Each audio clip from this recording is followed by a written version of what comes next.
Leçon du lundi, Dieu est totalement bon et juste. Le verset Deutéronome 32,4, il est le rocher, ses œuvres sont parfaites car toutes ses voies sont justes. C'est un Dieu fidèle et sans iniquité. Il est juste et droit. La leçon souhaite rappeler encore une fois que Dieu est juste et aimant.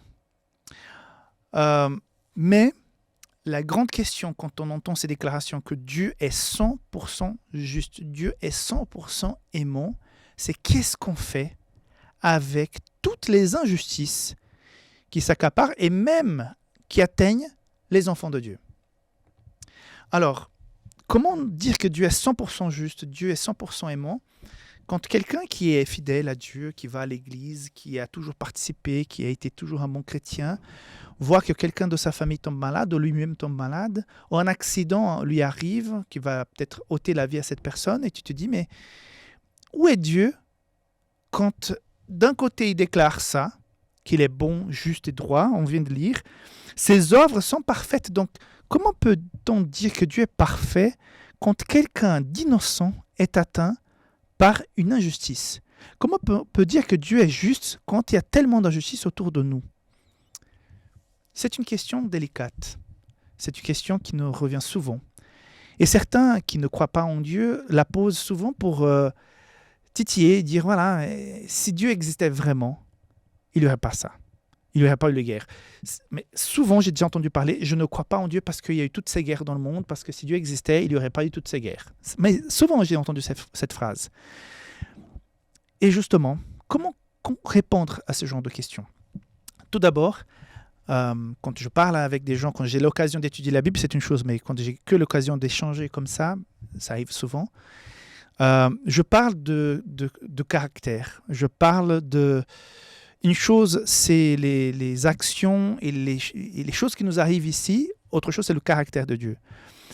Le caractère de Dieu n'est pas connecté au péché. Le péché, c'est une chose qui a contaminé ce monde, et le caractère de Dieu, c'est une autre. Son caractère est, comme dit le verset, il est parfait, il est juste, fidèle et sans iniquité. Son caractère, oui.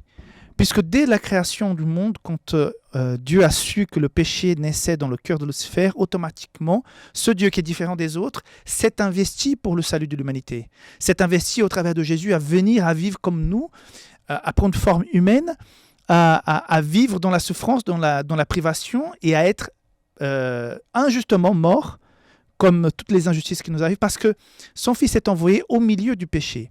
Ce monde n'est pas le monde planifié par Dieu. Dieu a un projet de salut. Donc, pourquoi ces misères nous arrivent sur cette terre? Parce que ce monde a été volé par le péché. Le responsable, comme il est dit dans la parabole de l'ivraie, le responsable de ça, c'est l'ennemi. Ce n'est pas Dieu. Par contre, il fait toujours en sorte qu'on pense que c'est Dieu le responsable du péché. De faire des connexions entre les mauvaises actions, les catastrophes, les injustices avec Dieu. Le caractère de Dieu est immuable, il est bon, il est droit, il est équitable, il est juste. Par contre, tant que nous vivions sur cette terre contaminés par le péché, nous allons affronter les conséquences du péché.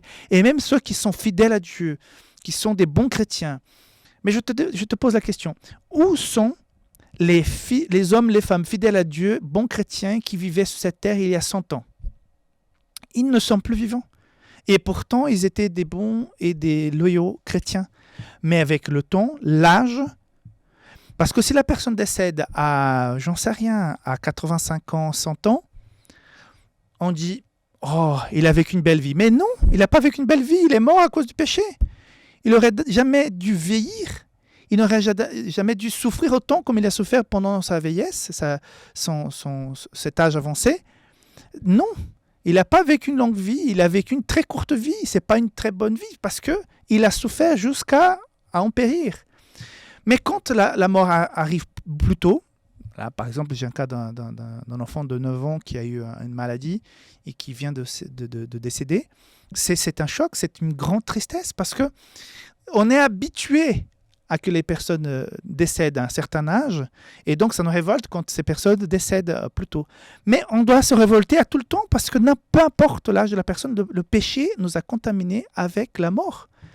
Et souvent, quand les gens décèdent comme ça de l'âge, on dit bah, c'est normal, c'est le cycle de la vie. Quand c'est plutôt dans un accident d'avion, on dit mais où est Dieu quand l'avion s'est crashé? Il est au même endroit. Nous sommes soumis à la loi du péché et des choses mauvaises peuvent arriver à n'importe quelle personne. Mais ça ne change pas le caractère de Dieu. Il fait tout pour que chaque personne puisse avoir l'occasion, l'opportunité de prendre sa décision pendant sa vie, de vivre quelque chose de nouveau, de vivre la vraie vie.